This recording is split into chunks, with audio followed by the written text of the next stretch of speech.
Hola, de nou, bon dissabte. Sabeu quines diferències hi ha entre les tres llengües asiàtiques, el xinès, el japonès i el coreà? I sabeu com distingir les seves escriptures?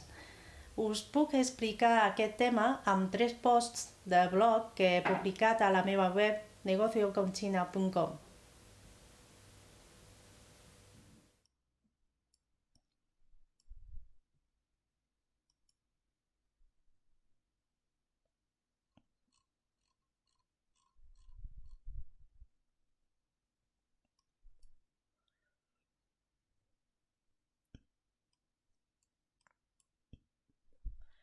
Primer, mirem el cas del xinès.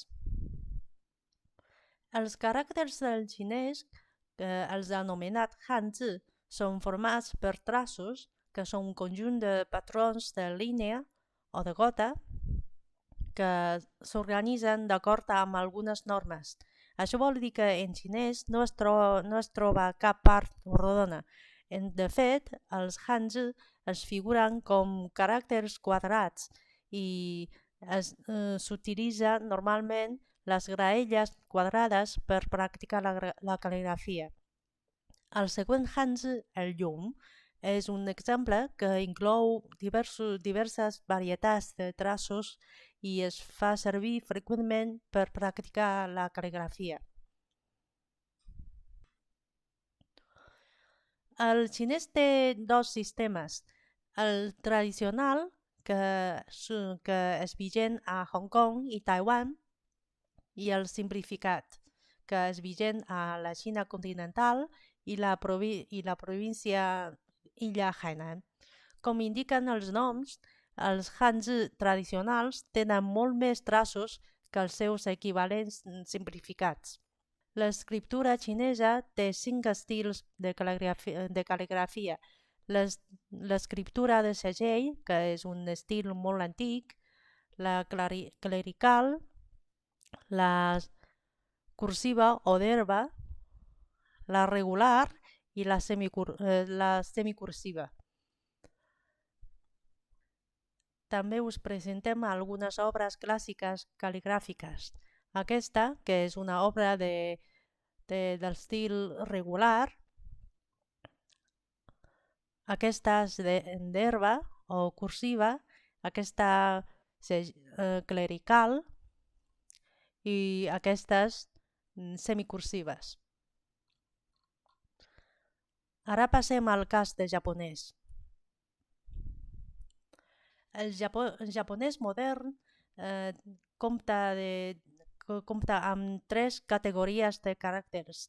El kana o sil·labaris, els hanjis, que es refereixen als caràcters del xinès, i els romagis. Els hanjis són caràcters tradicionals del xinès que fan servir per a mots com els els verbs, els adjectius i substantius,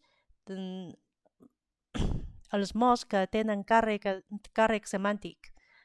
El kana, que també es diuen sil·labaris, es refereix a fonogrames que inclouen dos tipus de sil·labaris, el hiragana i el katakana.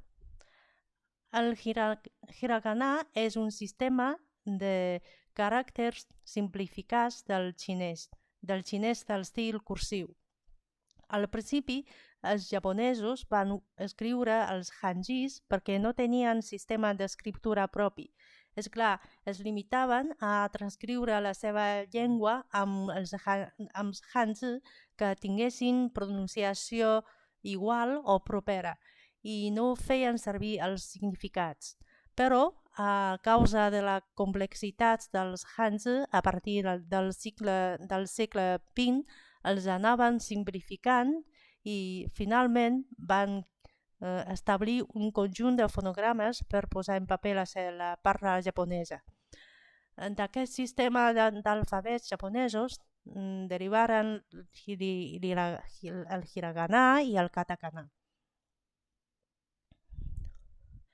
El hiragana s'ha evolucionat de la simplificació dels hanzi d'estil cursiu i fan servir per paraules pròpies del japonès que no existien en el xinès, aspectes gramaticals com els sufixos, per transcriure hanzi complicats i per indicar la pronunciació d'un hanzi en forma de superíndex. En aquesta taula és una comparació dels caràcters hiragana bàsics i els hanzis originaris. Podem veure que els hiragana del japonès són molt similars a la forma simplificada cursiva dels caràcters del xinès. En canvi, el katakana s'ha creat basant-se en les radicals dels hanzi, no en la simplificació dels mateixos, sinó en les radicals. Les radicals volen dir les parts de l'esquerra, de la dreta, de l'esquerra, de dalt i de baix.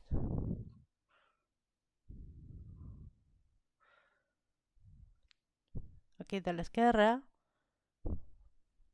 i de baix, aquest.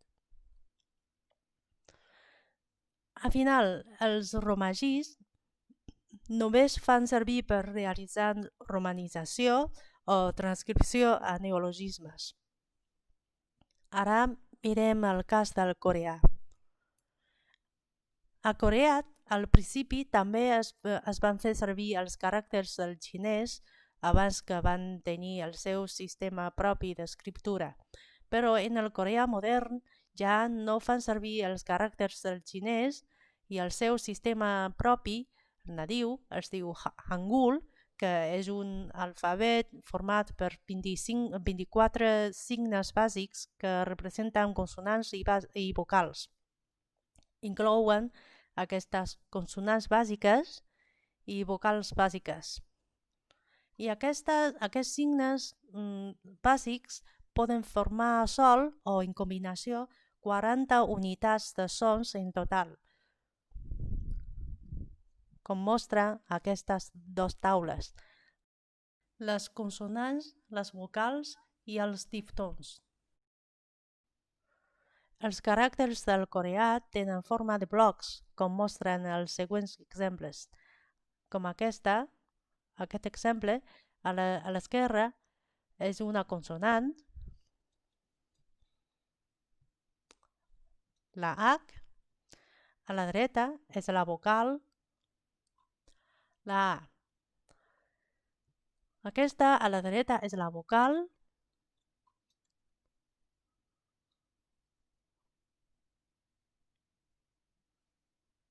I. Aquesta a la dreta és la vocal,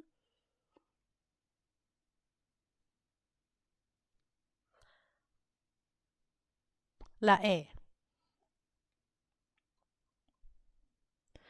Per distingir els caràcters del xinès i els del coreà és molt fàcil. Només cal observar dues coses. Primer, els caràcters del xinès són quadrats que es poden caber en graelles quadrades, mentre els coreans són blocs. Segon, els caràcters del coreà, el hangul, conté una part rodona que no existeix en el xinès ni en el japonès.